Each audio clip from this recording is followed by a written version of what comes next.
The Post-it Podcast is brought to you by Dominion Real Estate, SEMA Business Consultants, Instant Balloon Stands, Farmers Insurance by Imelda Gonzalez, and South Texas Pressure Cleaning.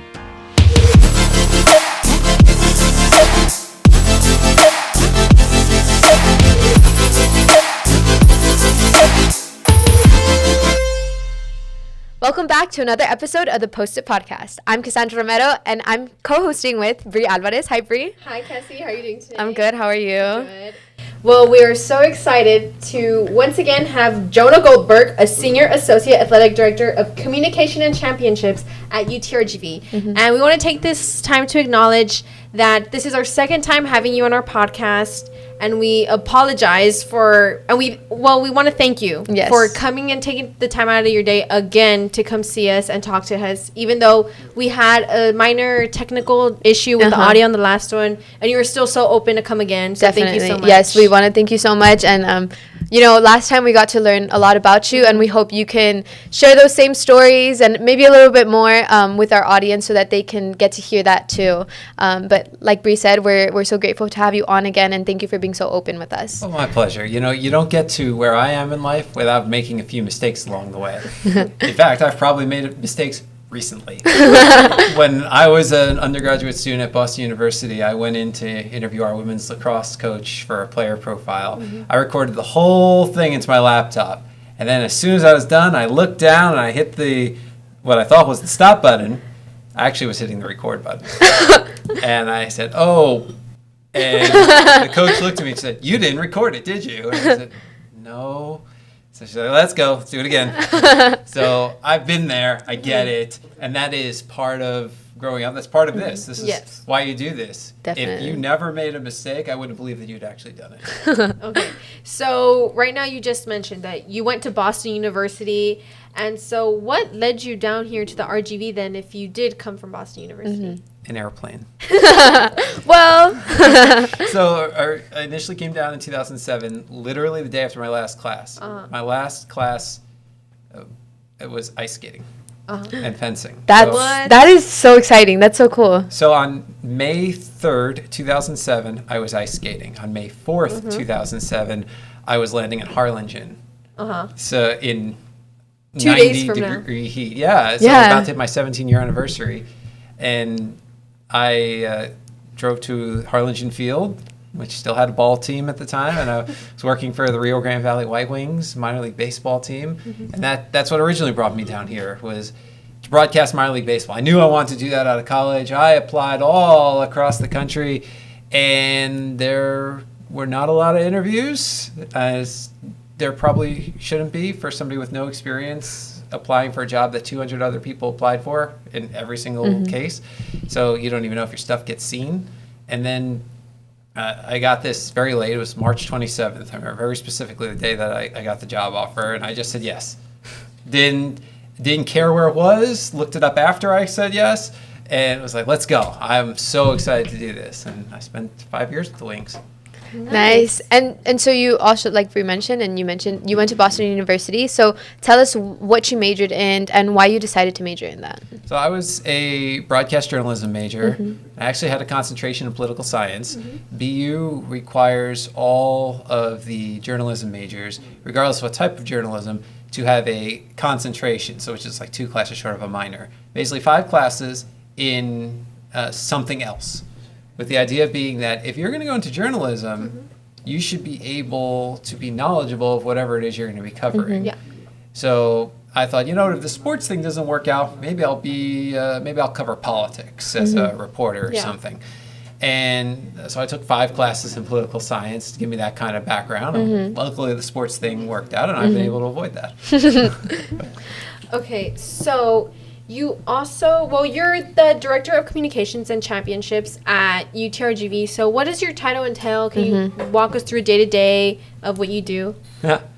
There is no day-to-day. There are no 2 days that are ever the same. I think on the basic level, it's media relations, and you're going to get different requests from different media entities on different days who, maybe It's they want to do a story about our baseball team, so I'm going to head out to baseball practice with them. I'm going to help facilitate interviews and make sure they can talk to student athletes coach. And that can be for any team that is under my purview. And then I work with our website and social media channels.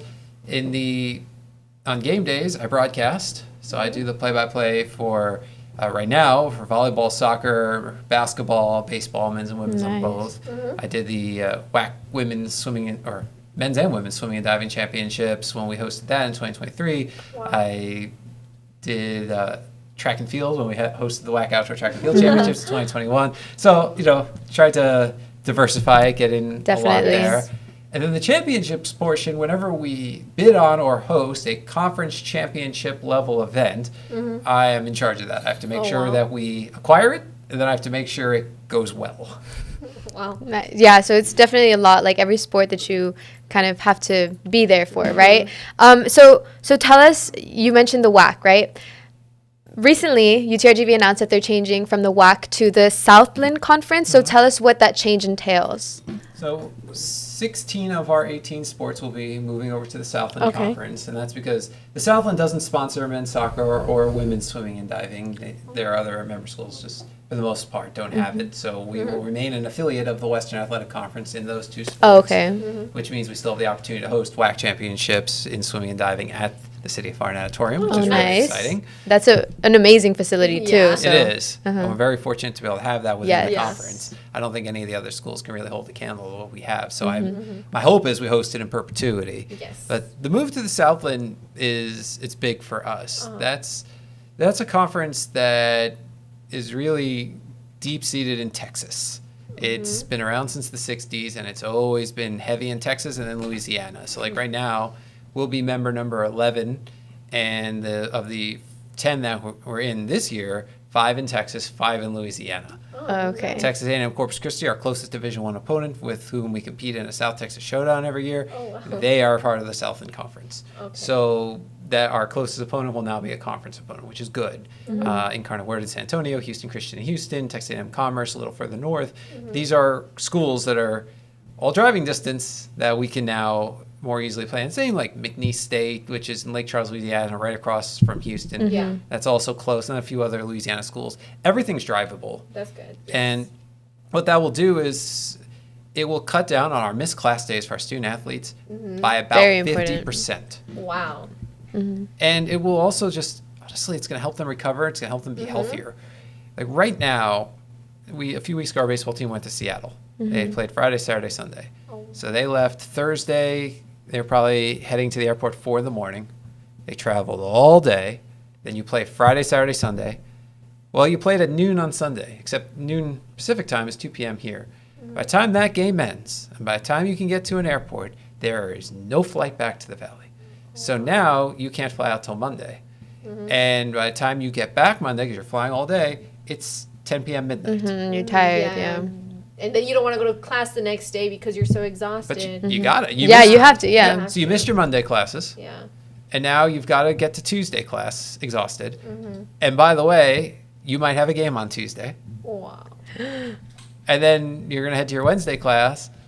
And now that weekend, I think we were home after that. So at least Thursday, you're not traveling again. But that can happen. Like even here in May, we actually have back-to-back road weekends where our team was at Texas Tech Tuesday, and they're at Abilene Christian over the weekend. So that's a short Lubbock to Abilene. That's not terrible.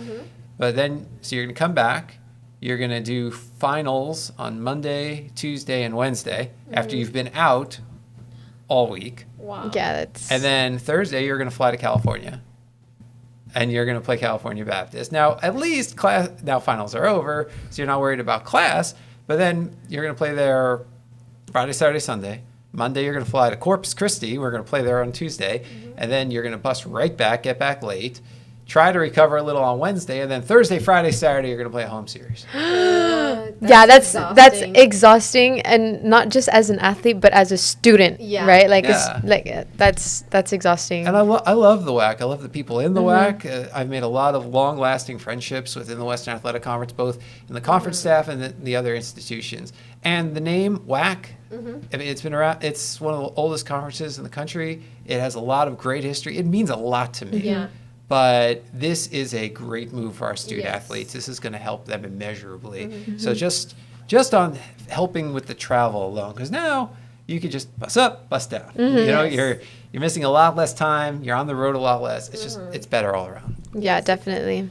So this is obviously an exciting and new change for the student athletes at UTRGV. And you yourself mentioned also that you were a play-by-play announcer, or that you still kind of do that in your Still spare do. time. Dabble in that, yeah. So how did you get into play-by-play announcing? So you can go back to 2000. And I was a Yankees fan growing up, still am, growing up on Long Island. And I was casual. I'd watch when there was when I could watch on TV, which were only a handful of games a year. It was mostly on pay TV. And I was like, oh, this is fun. This is nice. I like baseball. I like playing catch with my dad. Well, in 2000, the Yankees played the Mets. And being in New York, Yeah. That's the huge, end-all, yeah. be-all. Walking around high school, everybody either had Yankees or Mets. Teachers, staff, students, everybody. And then random one kid with a Red Sox. He's loyal. Yeah, good for him. At least, yeah. So that I got really swept up in it. Yankees won, of course. And going into 2001, I was like, you know what? I want to up my fandom. I don't want to miss another game. So watching wasn't an option. Madison Square Garden Network, which they were on at the time, was a premium channel. And you may not know this, but there was a time where your basic cable was 29 channels. And it wasn't even 29 because there was no Channel 1. Channel 3 only sometimes worked. And Channel 14 was like the TV Guide channel. So really, you didn't have much. And so watching every game, not an option. But I had a clock radio, and I could listen to the games on the radio. So I'd come home, have dinner, do my homework, and then usually the game started at 7 o'clock. So I'd head up to my room, I'd turn on the radio, and I'd just lay in my bed and listen. And I'd watch on the back of my eyelids. And about a month into the season, I started thinking, my goodness, these guys are getting paid to get excited about watching baseball. How do I do that? And at that point, every decision I made was all in the goal of figuring out how to do that. I created a website in high school from which I could broadcast baseball and softball. It started on actually the school website, which my brother had built. That's crazy. And yeah, he built the first one in our district when he was in middle school. Oh, wow. A little bit of a savant. And I went to a baseball game toward the end of my junior year with a tape recorder. And I just sat there and I broadcast it. And then I got home and went over to our big bulky computer, which had a microphone by then, and I played it back, recorded it into the computer, and then we could upload it to the school website. And that was cool. But then senior year, I wanted more, and I wanted easier access. So my brother was teaching me HTML and how to do it, and he helped me build that first website. And I used that to broadcast my senior year more softball and baseball games, and I actually would go over with. By that, my dad got a laptop for work, and he'd let me bring it. And we had recording software in it, so I didn't have to double record. Yeah. And I'd sit and record, and we'd get home, and I'd upload it to the website, and it would be there. And that was kind of what started it all. And I looked at schools that specifically had broadcast journalism, had to be a good broadcast program, had to have a student radio station that students could be heavily involved in. Yeah, they had to have all the right things. I had very specific wants when I was looking at schools. And I ended up at Boston University, which had a student-run radio station that was on 24/7 on an AM and an FM. And they also had an online stream, which was nice. That was still a relatively new thing. Yeah. And a robust sports department. I was able to be a part of 248 game broadcasts in 4 years.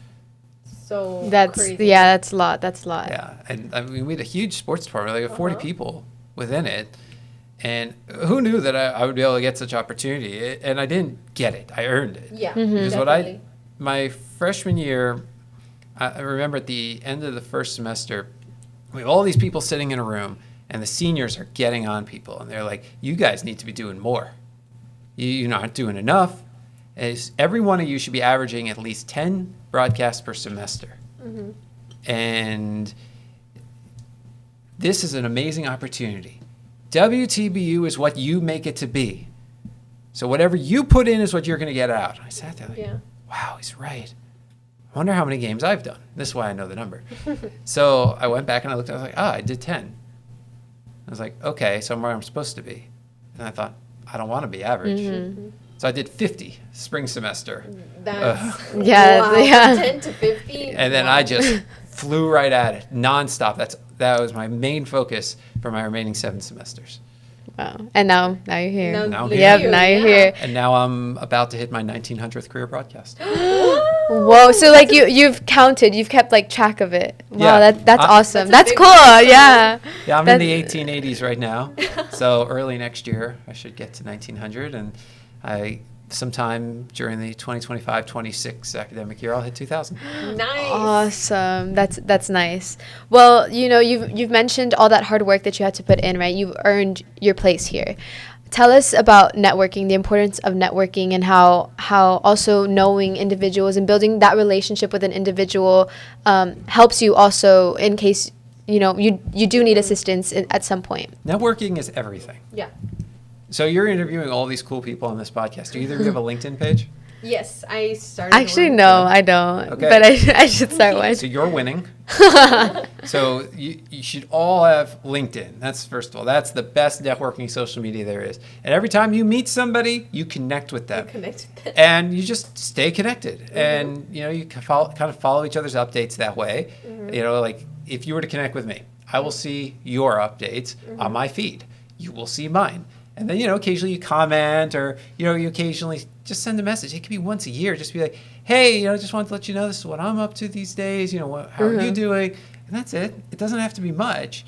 And by doing that, you kind of stay top of mind. And then one day you're like, hey, I see there's an opening at UTRGV, for example. And now suddenly you know somebody, right, who can help you. Or it's at Texas A&M Corpus Christi. And for some reason you want to work there with our arch nemesis. That's fine. So you're like, hey, I know they're in your conference. I know you play them a lot. Do you know anybody there that can help me? And then I'm like, oh yeah, I remember you. You did a great job with that podcast. Yeah, let me call so-and-so and I'll talk to them. So much it's important to be good at what you do, but who you know is so critical. A few weeks ago, you all interviewed Alex Del Barrio on this podcast, right? Yes. Guess who helped me get the job with the White Wings?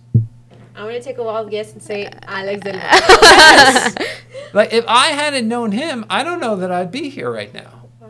Because it didn't matter if I was good or not. And certainly coming out of college, I probably wasn't. That's reality. Because I didn't have a lot of experience, and I shouldn't have been good. It's just, it takes reps. And he went to BU for part of his undergrad time. So I met him there. And when he came back here and started working with the Edinburgh Roadrunners in 2004, we stayed in contact. Like I sent, they don't do this anymore, but instant messages. I don't know if you ever heard of that. Yes. And we would message each other. It's been replaced by texts, but whatever. We stayed in contact. And he was working still in the league, the same league the White Wings are in. And what happened there was I had actually applied to a different team in the league, Alexandria, Louisiana. The White Wings didn't have a posted opening. And the White Wings had hosted a winter league that year. The guy who did winter league moved to Alexandria. He took their job. And suddenly there was an opening in Harlingen, unposted. Well, I guess they got a hold of Alexandria's applicants, including me, and then Alex knew I was still looking for a job, and we were talking, and he talked to the general manager of the White Wings because he knew him because he was involved in the league. And suddenly, it happened. Yes. A contact won't necessarily get you a job. Sometimes they'll just get you the interview, they'll get you the look, but that's as important as anything else. Yeah. Definitely. Like many moons ago, I had a friend who said, I'll make sure they talk to you, but once that interview starts, it's up to you. Yeah. Don't stub your toe.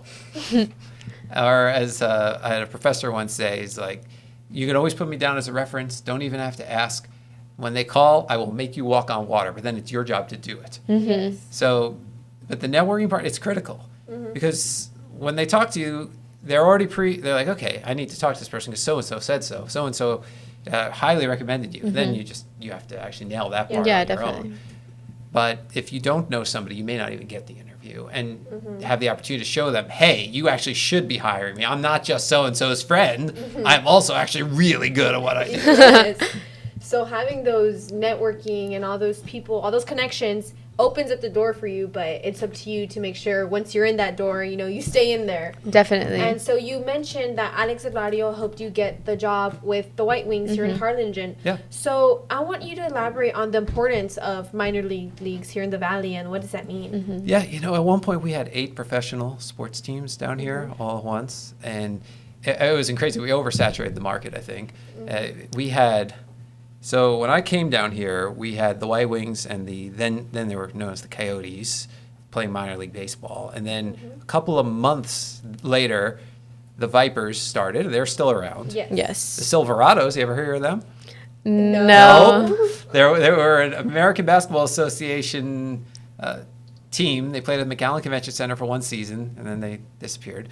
And, so we had them. We've had a number of minor league soccer teams that have come through in various leagues. And we had one that played at the baseball stadium in Edinburgh. We had, we had the Toros that, only recently shut down. There was one that played over at Valley View. I think there was or is one in Brownsville. I know we had indoor soccer at one point. We've had multiple iterations of indoor football. The good one, the AF2, the Dorados, and then I know there have been others since. When we had the original, the professional Killer Bees of the Central Hockey League, that was a lot of fun. Yeah. They did well. I know they tried junior hockey. It didn't work quite as well after that. So, I think that it was important. I think it showed the hunger in this market to be involved in sports because some of these teams did very well on things like tickets and sponsorships, and it kind of showed that there was that hunger for a sports marketing budget that may not have existed as much before. And I think that hunger kind of helped to whet the appetite for what we're doing now, because ever since we announced football, we've seen this massive increase in interest. And I think people became used to being able to get that exposure or go to these sporting events. And now there's a lot fewer of them, but UTRGV is kind of here to kind of fill that hole and say, hey, we're here. We're playing Division I sports. Come and support. And honestly, they've had in huge numbers. Our baseball team is near 60,000 for attendance for the year. Our previous program record was 45,000 set last year, and before that it was 37. The growth every single year. Definitely, yeah. Yeah, and it's incredible just watching how many people are coming out. We've sold about 4,000 football season tickets already. Wow. We're 450 days from kickoff. It's incredible the amount of interest that there is in the Valley right now. So keep telling us about those numbers, right? The baseball team, the football team that's coming. How do you keep our Valley viewers, I guess you could call them, the people here in the Valley, engaged and make sure that they're coming to the games and being involved in these activities? I think the cool thing about UTRGV is one of the things that makes us so successful as a university as a whole, not just athletics, is that everybody who works there, or almost everybody who works there, has the same driving force to lift up the Valley. Yes. That's what this is about. That's why UTRGV exists, and that's why we work there. At other institutions, and this certainly isn't, I don't want to paint with a broad brush, but this is true certainly at some other institutions. You may have some people who, I want to get my papers published, like from an academic standpoint. I want to do this research. Or if you work in athletics, it could be, I want to win a championship and then get another job.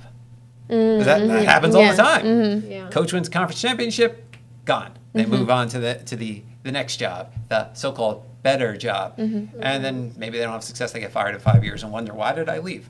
But that's a different story.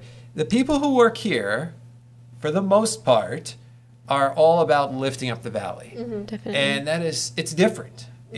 And I think that's what makes UTRGV successful. And everything we do is about that. That's football. That's why we're doing football. It is about the Valley. Because what football can do is it brings a lot of eyeballs on the region in a way that we can't otherwise get. Because right now, what eyeballs are on the region? It's about the border. Okay, well, there's a lot more to the Valley than the border. We are a vibrant region. Yes. So Definitely. how do you get ESPN or just other news out and sports outlets to notice that and see that. You know, I was able to get UTRGV baseball on the front page of USA Today, or USA Today sports section, I should say, a few years ago, which was incredible, but it was a one-off. You know, everybody got it in their hotel the next morning, or anybody else who picks up USA Today wherever else you can get it. But then it was over, right? And then we moved on with our lives. And the only reason I was able to get there is they were doing a series about sports on the border. And I was able to get them to look at UTRGV, and I was able to show them that this place is like everywhere else. Yes. And they were stunned. This is not what the Valley was not what they were expecting. And so we changed some hearts and minds, but there's so much work to do. Whereas football, everybody's like football. That's what people care about. So they're going to pay attention now. And every time we have a college football broadcast on ESPN Plus, which would be, you know, especially a home game where we're controlling what the announcers are saying or who the announcers are, it's a 3-4 hour commercial for the Valley. That's a good way to look at it. Yes. And that's exactly what it is. Everything we do is a commercial. And it's great that, you know, there'll be a game. That's important. But we can also plug what makes this region so great. And you'll have a whole new set of viewers each time who may be tuning in for the opposing team. And now we get to tell them about it. That's so amazing. Yes. Especially to see the exponential growth that the sports program at UTRGV has seen since its start. So what has being a Division I school in sports, how has that helped UTRGV? Well, gosh, we've actually been Division I since the late 60s. I'm not sure a lot of people realize that, but we have been. In fact, our baseball team's been to 13 NCAA regionals, and a College World Series. But admittedly, it's been a while. Baseball hasn't been since 1986. Volleyball was in the NCAA tournament in 2016, as was women's tennis. And other than track and field, sending individuals to the NCAAs on pretty much a yearly basis, you know, we haven't had that success yet. But we're trying. We're trying to get there. And if we do, I mean, that's another example of putting the Valley on display. Because, like, basketball, you get to the basketball NCAA tournament, and these days it's men's or women's. It's not just men's that is drawing in all these eyeballs. And, again, it's a commercial. People learn about you. And I have found that when you work with the opposing broadcasters or the national broadcasters and you tell them about your area, they'll talk about it. Our baseball game at Texas Tech the other day, they were talking about the Valley. They were talking about our rivalry with Texas A&M Corpus Christi. Like, you give them little nuggets and they'll put it out there for you. So just Division I athletics gives us the ability to have a front porch to the university that everybody can see and help us to promote everything else, like the medical school, like tuition advantage, like our low debt and our high social mobility. Like, all these things that make UTRGV great can be promoted because of athletics. Yes. And you've touched on baseball, right? Tell us how the baseball program has become so successful and how you keep, you know, the big following that you all have. You know, it's interesting because we were successful for a long time, and then we weren't for a while, and in recent years we have become again. And I think, you know, we've been able to attract a higher level of student athlete. We've been able to keep some of the best Valley players in the Valley. Yes, a lot of players from our school signed actually to UTRGV for baseball. I mean, absolutely. Like, I mean, you think back a few years ago, and there was a kid named Trace Barrera, Sharyland kid. He ended up at Texas and big leagues with the Washington Nationals. It would have been great if we could have kept him here, right? And we weren't there. There was a kid, big hitter, who ended up at Texas Tech, maybe a first or third baseman. And anyway, he, again, kid would have been great to be able to keep here. Well, now we are keeping those kids here. And I think that's a big thing. There's a lot of talent in the Valley. And some of them are going to go on to Power 5, whatever. Good for them. But I think some of them are realizing, hey, I should pitch it home. Look at Nico Rodriguez. He went to Vela, and he went to Kansas State straight out of high school. He goes there 2 years, and he's back here, and he's a star. And he was fine there, but he didn't get as many opportunities, and you know, things are just different. Whereas he comes home, and I mean, he gets to be a part of what we're building here. And I think a lot of kids are starting to realize that. And the other thing they're seeing is that they see the crowds. We are top 40 in the NCAA out of over 300 baseball playing Division I schools in attendance. Like, there are plenty of Power Fives that don't stack up to us. We're ahead of Baylor in attendance right now. Wow.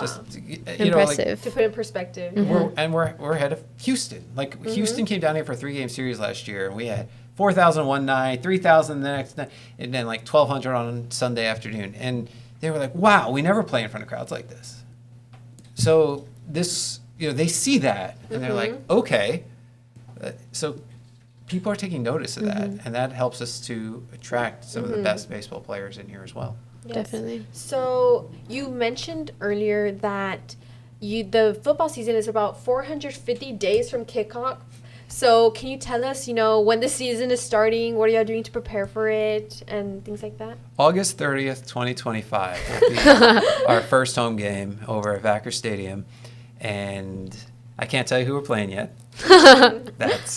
We're saving that one. It's on the down low. Yeah, but it'll come out eventually, and that's it's coming quick. And to get ready, I mean, when you're starting from scratch, you literally have to do everything. And like our team, we have some coaches who have helped start programs before, both at UTSA and Incarnate Word, so that helps because they have an idea. But you literally have to order every piece of equipment. And you don't quite realize how much you have to order until you actually do it. And so it's the startup, it's incredible. Just making sure, hey, did we order this? Do we have enough of that? Like, it's from the blocking dummies to shorts to socks. Like, do we order enough socks? Do we have a football? Right? Of course we have football. Well, do we?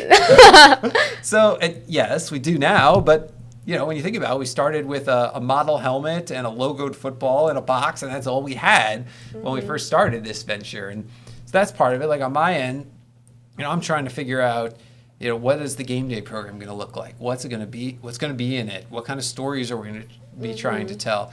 I need to figure out the broadcast aspect. Like, how many different broadcasts are we going to have going at any one time? Is I have high goals, but what can fit in the press box? That's I need to be realistic, because in my perfect world, we're doing English radio, English television, Spanish radio, Spanish television, student radio, and visiting radio. That's 6 broadcasts. That's a lot of press box space. Yes. Probably not realistic. So now what I have to do is pare down from my high, lofty goal to, okay, what is realistic? What space do I actually have? And do I have a way of creating extra space if there's a way to get in another one? And then are there opportunities to double up, for example? Like some universities have separate TV and radio broadcasts, which I do think is superior. I think that TV and radio broadcasts are different enough that it would be preferable. But a lot of schools, particularly in FCS, which will be competing, they have one. And sometimes it's on both. Or sometimes it's just, we'll definitely be on ESPN Plus. We know that. Yes. The question is, are we simulcasting on radio? Or are we having a separate radio broadcast? If you simulcast, then that's okay. Plenty of schools do that. We've done that at times in the past. And there's nothing wrong with that. Or do you try to split it up and have those separate? And then if you do, well, now you've got to hire more broadcasters. And you need more equipment. So it's a lot of things that you have to think through. And you can't just say, well, we should do this. Okay, well, what's the implementation plan? So there's a lot of planning going on at this point. And luckily we gave ourselves a lot of runway. And that's the important part, because you got a plan, then you plan some more, and then throw it away and come up with a new plan. But give yourself that time, so that way when we get to August 30th, 2025, we're not scrambling anymore. It's like, okay, we've done the work. Now let's enjoy. Yes, exactly. That's so nice. I know, and I'm so excited to see what the new football team brings in. Like, new traditions, definitely. They are going to be able to ignite those things and kind of making history. Yes, literally make history for sure. And so tell us any of the future plans maybe that the UTRGV athletic department has, not just for football, or maybe some things for football you could tell us, anything like that. Well, right now we're in the midst of, what's the number? I might get it wrong, but it's many millions of dollars of facility bills and enhancements. Because I can't remember the number, I don't want to get it wrong. But it's a lot. I mean, we're starting football. The first thing we wanted to do is make sure we took care of our existing teams. Yes. We have 16 sports. So they have to have everything that they need to have. So whether it's just locker rooms, only 4 of our sports had permanent locker rooms until very recently. And now by the time we're done with our renovations, they all will. Nice. And it honestly, it's a basic thing, but they didn't. So now, like, we built out soccer and track and field. We improved that. We built a golf complex. We're about to do major renovations to our tennis center. And, the field house where basketball and volleyball play, that got some major upgrades. Baseball's gotten plenty of love as well. So, like, we've made some builds. We've done stuff to improve the student-athlete experience. We've done stuff to improve the fan experience. And, once we can get that done, and we're also going to be simultaneously, working on Backer Stadium to make sure it's ready for football. Because, right now it's a soccer stadium. So there's some changes that have to be made. And of course, we've got access to this brand new City of Far Auditorium. Not a lot needs to be done there, but, some touch-ups to make it homey for our team. So there's a lot to do on that end. And, luckily we have a good team of people to do it. Yeah, that's amazing. So what sets the UTRGV athletics department apart from other universities is because we talked before about the community within UTRGV and, having and bringing in all those local players. So what really sets us apart? I think what sets apart UTRGV is you have UTRGV athletics is, I talked earlier about having people who all have the same goal. And I think that there's a good number of staff, and I won't say it's everybody because that just probably be disingenuous, but there's a lot of us that are like, this is just where I want to work. College athletics is a very transient kind of thing to work in. People are always moving around. And a lot of that is, I got to move to the next thing. So I'm here now. So now from here, I'm going to go get like a group of 5 job, which is like the second tier of the highest level of football. And then from there, I'll be able to get an FBS job. But so right now I'm a senior associate athletic director. If I want to get one of those jobs, I'm probably have to drop down my title. So maybe I'll go be an associate athletic director at a group of 5 or an assistant athletic director or just director at a Power 5. But then I want to get my title back up. So then I'll move to another school to get that promotion. And then I'll go to another. Give me a break. So I think there's a good number of people at UTRGV. We have a good core that are like, I like it here. I want to work here. I'm staying here. Yes. In college athletics, there are a lot of people, they will not allow themselves to be happy because they think and that they need to move to the next thing. And some of them, it's like, well, it's my ambition. I want to go work at place X, Y, and Z. And look, if it's like a moving closer to family thing or what, I get it.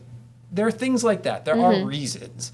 But if it's just purely based on athletics and the job, if you've got a good thing, stick with it. And I think that that's one place where we excel, where when we've had to bring in like coaches, one of the questions they'll ask in an interview, and even non-coaches, to be honest, I've had a few people ask, so I look at the staff directory and I see there's a number of people that have been here for a long time. What is it about the Valley that keeps you here? I tell them we like it. It's happy. The people of the Valley are amazing. So is La Familia. Like it's just, you have that experience of everybody is family. And, I could try to parlay this into going to work at, I don't know, somewhere else, Texas A&M, Baylor, name the Power 5s. But why? Like, just what is the purpose behind such a move? If I'm happy here and things are going well here, how about I continue to try and lift this area up? The whole goal of working in athletics is to help student athletes become the best versions of themselves. If they become the best version of themselves, then we'll win. Yeah. Then you've done your job. Exactly. Yes. And hopefully that will translate to winning on the field and on the court and all that as well. Because once you help them achieve their goals, that they should. And so that's where it is. And it's also about, honestly, for me, helping just regular students, not just student athletes. I've had interns and student workers. I'm always trying to lift them up and see where we can get them to. And this is as good a place as any, if not better, to do it at. So, and I think I have a lot of coworkers who feel the same way. And so when you come here and you see that kind of longevity and you kind of see that consistency in an athletic department, it's like, okay, this is a place where I can be. And they see, I think student athletes see how much we care about them. That they're like, hey, this is good. You could go somewhere else, but you don't know what it's going to be like. You don't know what the people are going to be like. But you come here, you know what you're getting because we're the same.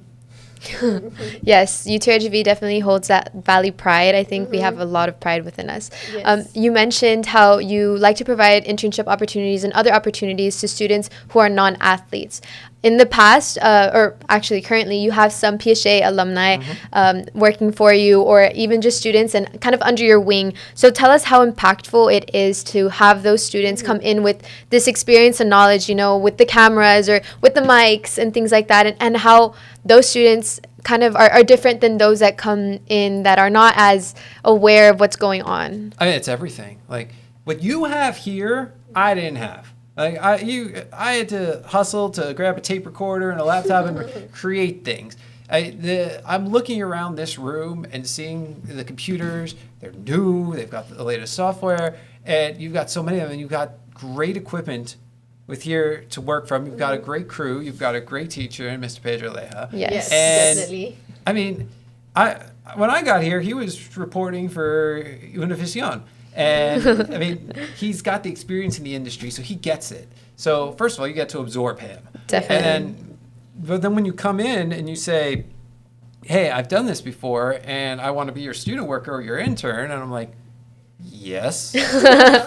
Because look, I'll help a kid learn from scratch. That's why you go to school. But if you can come in and show that you're so interested in this, that you've already started to get the experience, that you've already found your opportunities, then I really know how serious you are about it. This isn't just something you might want to try on the side and you may or may not be serious about. Like, it's obvious to me that the 5 students currently sitting in this room are serious about this.